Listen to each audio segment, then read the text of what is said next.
Lahat ng drama, lahat ng tawanan, lahat ng iyong all-time hits. Ang tanging huntahan ng Masang Lamaw. Number 1 sa Mega Manila, nationwide pa. Broadcasting from TGN, TVH Group of Networks. Dito lang sa inyong iisang himpilan. Cool FM. You are listening to Cool FM, live from Cool Studios. This is koolNews at noon.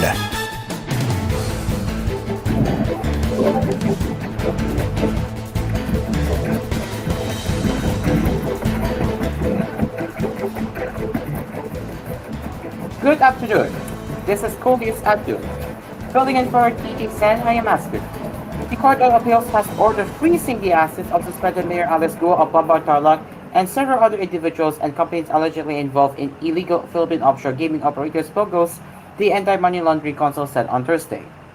According to a statement from the AMLC shared by Senator Chairman Gatchalian with reporters late Thursday, the July 10 freeze order encompasses a wide range of assets, including 90 bank accounts across 40 financial institutions, several real properties, and high-value personal properties, such as luxury vehicles and a helicopter.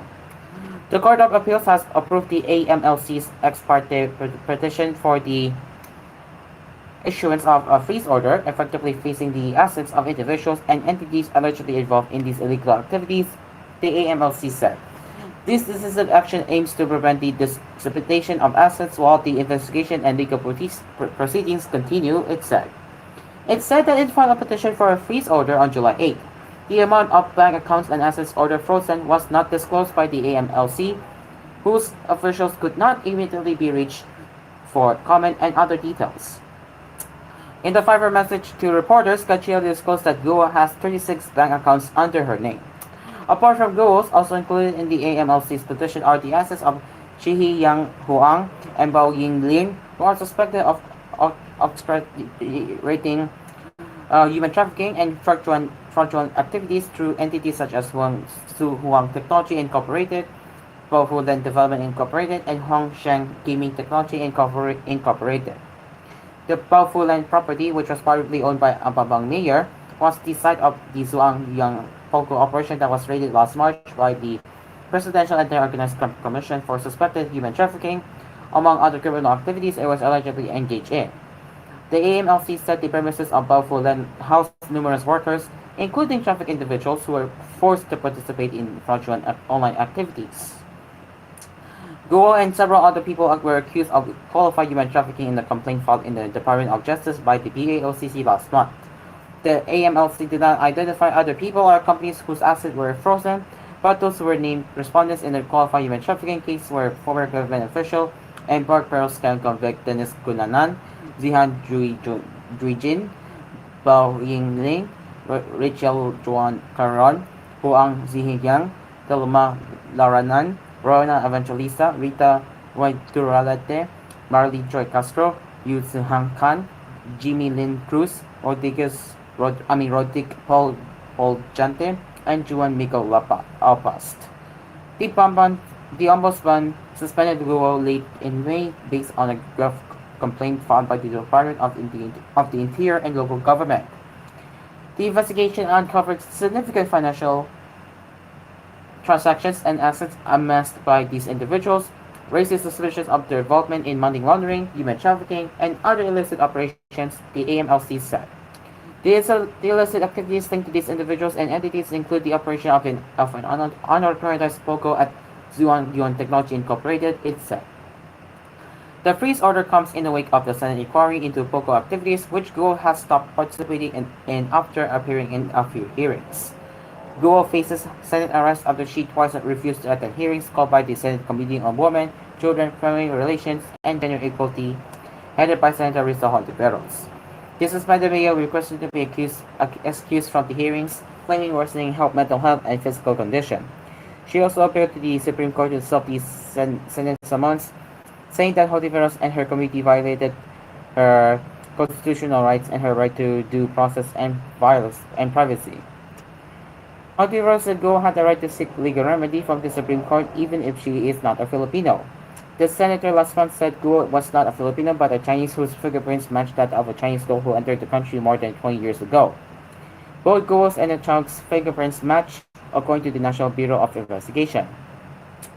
Senator Aquilino Pimentel III on Thursday repeated his call to shut down all POCOs to end all the crimes and other social problems this industry had created up to improve during the Duterte administration.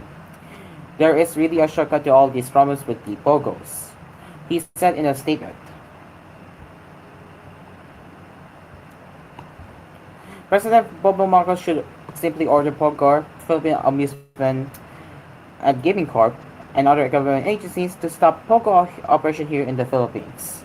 The POGO industry has been linked to murders, kidnappings, online scams, human trafficking, torture, money laundering, and other serious crimes, mostly involving Chinese nationals, as both perpetrators and victims. Stop giving license and permits. Give the legal ones 1 month to wind down their operation. He said, say goodbye to POGO. POGO is still pushing for POGO operations for the revenue they generate. As early as September last year, the Senate Committee on Ways and Means, which includes Pimentel, recommended a permanent POGO ban. Senator Joel Villanueva praised the Department of Finance and the National Economic and Development Authority for also recommending the shutdown of all POGO operations. It's about time, he said in a statement. He added that the position of economic managers regarding POGO should be discussed in the next cabinet meeting with President Marcos. There is no amount equivalent to the rampant crimes being linked to the POGO operations. We owe it to the people as public servants to prioritize their welfare and safety over any danger, he said.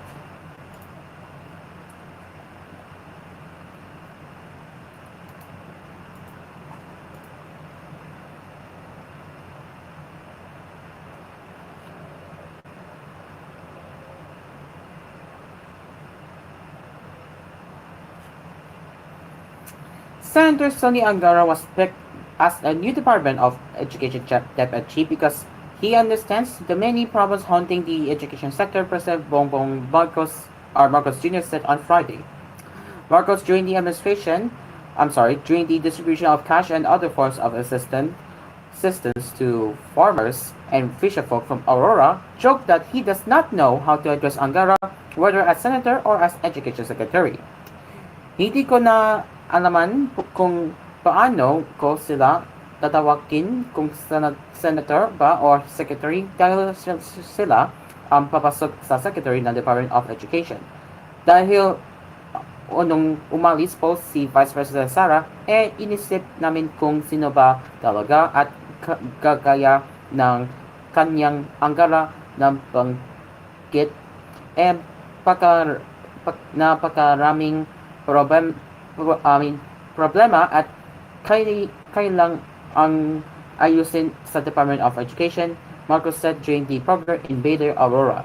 Kaya nung nang hahanap kami ng kapalit kako, palagay ko alam ko na kung sino dapat ang ilagay dyan na marunong dahil marunong at magsipag at nakakaunawa sa mga problema at naunawan nila kung paano panarin ang gobyerno para magawa lahat ng kailangang gawin, he added.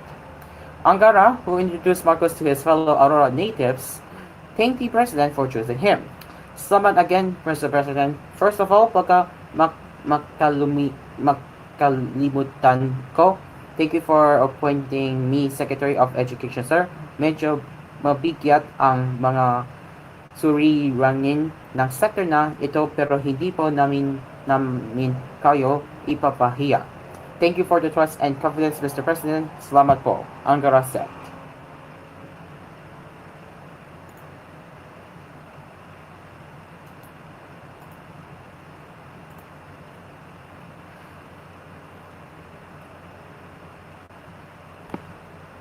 And the Pacific aircraft, which was not operating a flight, got stuck on the grassy portion of the taxiway during a repositioning or parking procedure at Ninoy Aquino International Airport, Naya, on Friday morning, the Manila International Airport Authority reported.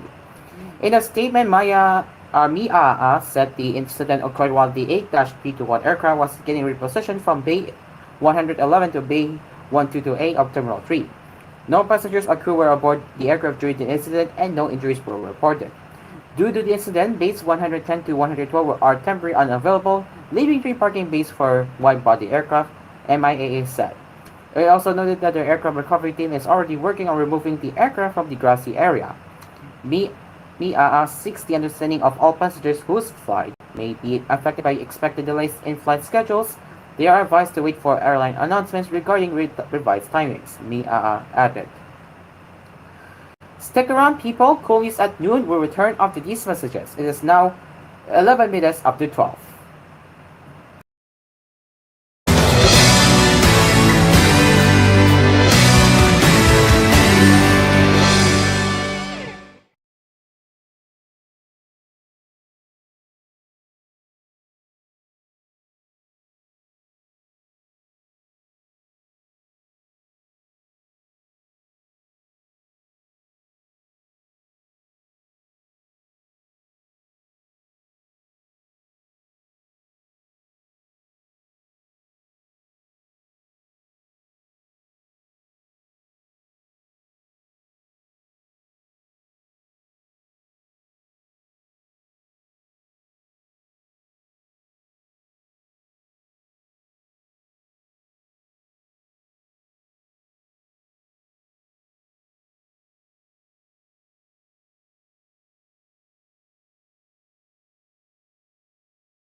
Welcome back. The 1 million peso bounty helped authorities arrest one of Pina of Jesus Garcia Apollo Kipo's five co-accused in Davao City, Interior Secretary Benjamin Abalos Jr. said on Friday. Pauline Canada, one of the five co-accused of Kipoy, was presented to the public during a Philippine National Police press conference on Friday. Apollo said an anonymous caller last July 9 informed the Davao City Police of the whereabouts of Canada. Bago mahuli ito si Canada, may isang hindi nagpakailangang caller ang tumawag sa hotline ng Regional Investigation and Detective Management Division ng Office sa Region 11 para i-report sa police na nakita nila ang isang babae na kamukha ng nasa litrato ng wanted poster na ilalabas ng PNP na may reward na 1 million pesos, Abalos said. Maski pa paano ay nakatulong ang reward dito, he added. Canada was arrested in the Davao City subdivision on Thursday afternoon. On Monday, Abalos Jr. announced that a 10 million peso reward would be given to anyone with information leading to the arrest of Kipoy. Aside from arrested Canada, the co-accused are Resente Canada, Ingrid Canada, Sylvia Semanes, and Jacqueline Roy. Earlier, Canada and the other four co-accused already posted bail for the child abuse cases filed against them and Kipoy them before a Davao City court. The Philippines is looking to get a bigger share of the meetings, incentives, conference, and exhibitions markets of South Korea, Japan, and the United States, with the government eyeing to forge strategic partnerships to promote the growth of the industry. Tourism Secretary Cristina Garcia Frasco on Thursday identified these countries that they are planning to forge an agreement to promote the growth of the industry. We foresee the expansion of the existing partnerships with countries like South Korea, Japan, and of course the United States, which makes up our top source markets, she said during the press conference on the sidelines of the MICE Conference 2024 at the SMC Convention Center inside the Clark Freeport Zone in Pampanga. Frasco said the Philippines also has a full tourism experience to offer MICE travelers while they are in the country. The Philippines is not only able to host conventions, it is also able to offer pre- and post-tours that you will find nowhere else in the world. And so there is a very complementary climate for MICE in the Philippines, she said. Further, the Tourism Secretary said that the government is continuously stepping up its policies and programs to ensure the safety of these MICE travelers. Overall, the safety and security of tourism in the Philippines is a priority agenda of the Marcos administration. This is evidenced by our continued collaboration with the Department of Interior and local government in terms of the training of our tourist police, she said. According to Frasco, over 7,800 of the specialized police personnel have been trained. We have since expanded this program to not only include our uniformed personnel in our tourist destinations, but as well as our police auxiliary forces in our local government units, said Frasco. Further, she said that the government has also established 10 facilities designated as tourist rest areas to ensure that the journey of these travelers and country is made as convenient as possible. Moreover, Frasco said that they are constructing at least 22 more of these tourist rest areas across the country. The DOT's Tourism Promotions Board on Thursday opened the MICE Conference 2024, a 3-day affair touted as the biggest gathering of MICE professionals in the country. This year's conference is focusing on technology, inclusion, and diversity as key factors in shaping the future of the country's MICE industry. Now for the business news. A multi-day streak of U.S. stock market records ended Thursday as investors shifted bets away from hot artificial intelligence equities toward overlooked names in participation of interest rate cuts. The Nasdaq, which had closed at 7 straight records, finished down 2% due to weakness in Nvidia, Apple, and other tech equities that have led the market in 2024. The S&P 500 also fell after notching 6 straight records. The drop in 2 of the 3 major U.S. equity indices followed a positive day in Europe. Despite the decline in the U.S. indices of overall value, analysts noted that the majority of equities move higher. What's being bought is the laggards, said Art Hogan of B. Riley Wealth Management. It's the start of a healthy rotation. June consumer price index inflation figures came in lower than anticipated at 3% from a year ago, with a 0.1% month-on-month decline for the first time since 2020, Labor Department data showed. The data prompted U.S. President Joe Biden to hail significant progress and analysts to suggest rate cuts will soon follow. Futures markets will now seen around an 85% chance of a rate cut at the Federal Reserve September meeting.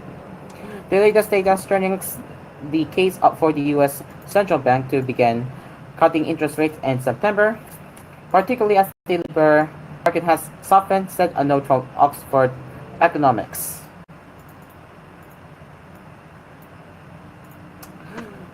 The Fed is attentive to the risk of keeping interest rates too restrictive for too long. The better news on inflation over the past couple of months should strengthen its confidence that inflation is moving back towards its objective. In Britain, official data showing the UK economy has grown faster than thought boosted the pound, with analysts saying it could force the Bank of England to delay cutting its interest rates until September. An upbeat mood was also present in Asia, where Hong Kong stocks jumped 2% and Tokyo, Shanghai, and Sydney all rose. Eyes are also turning to the start of China's third plenum gathering on Monday, where top officials, including President Xi Jinping, are expected to discuss ways to kickstart the world's number two economy in the face of an ongoing property crisis and geopolitical issues. Andrew Batson, a Beijing-based consultancy Governmental Dragonomics, told AFP he did not expect a fundamental departure from the course he has already laid out, in which technological sufficiency and national security outweighs economic growth. Among individual companies, Tesla plunged 8.4% following a report that Elon Musk, electric auto giant, will delay a much-anticipated robotaxi event. The unveiling was originally planned for August 8, but Tesla has pushed the event back until October to give teams more time, Bloomberg News reported, citing people familiar with the decision. And now for the international news, U.S. President Joe Biden used his highly anticipated news conference Thursday to deliver a forceful defense of his foreign and domestic policies and batted away questions about his ability to serve another 4 years, even as he referenced Donald Trump in one of his first answers.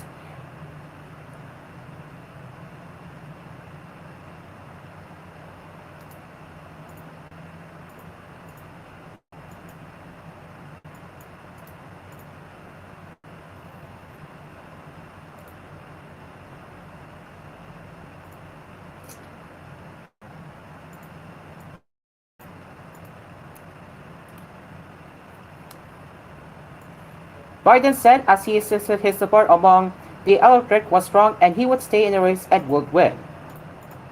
I'm not in this for my legacy. I'm in this to complete the job I started.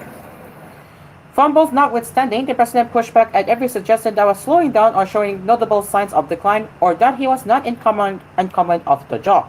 But he was facing a growing chorus of calls from lawmakers, celebrities, and other prominent Democrats to step aside from the 2024 race. I've taken 3 significant and intense neurological exams by a neurologist. In each case, as recent as February. And they say I'm in good shape, okay? Although I do have a little problem with my left foot because it's not as sensitive because I broke my foot and didn't wear the boot. But I'm good. I'm tested every single day about my neurological capacity, the decisions I make every day.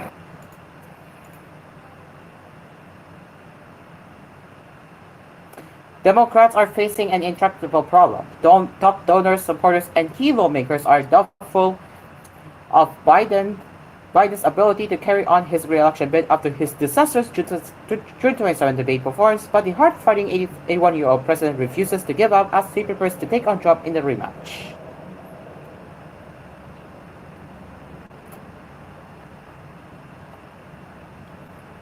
And finally, in entertainment news, for Blooms out there, Beanie continues to captivate listeners with her new single, Cherry on Top, which quickly grabbed the top spot on the iTunes Philippines chart.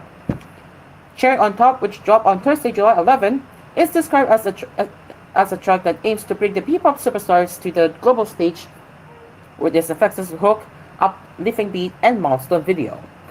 Its music video was shot at Pontevino in Batangas, also released the same day. The music video shows BD dance ensembles with shades of pink and red while walking on the busy street. The scene then changes to a girl group in puzzle outfits dancing in an all-pink set with cherries and a graffiti wall with the song's name spelled out. And that will be it. Wait, before we go, actually, hold on. 3 hours after its release, Cherry on Top's music video surpassed 1 million views, which was announced on Beanie's X formerly Twitter page. Beanie Cherry on Top music video now has 1 million views in less than 4 hours. Cherry video is definitely on. It's both red. And that is it for Cool News at Noon. As always, you can send a news tip or feedback to us at tvh.philippines.news@gmail.com. And we will be back with more headlines later with Cool News at 4. Until then, once again filling in for TJ Sen, I am Aspir. Good afternoon.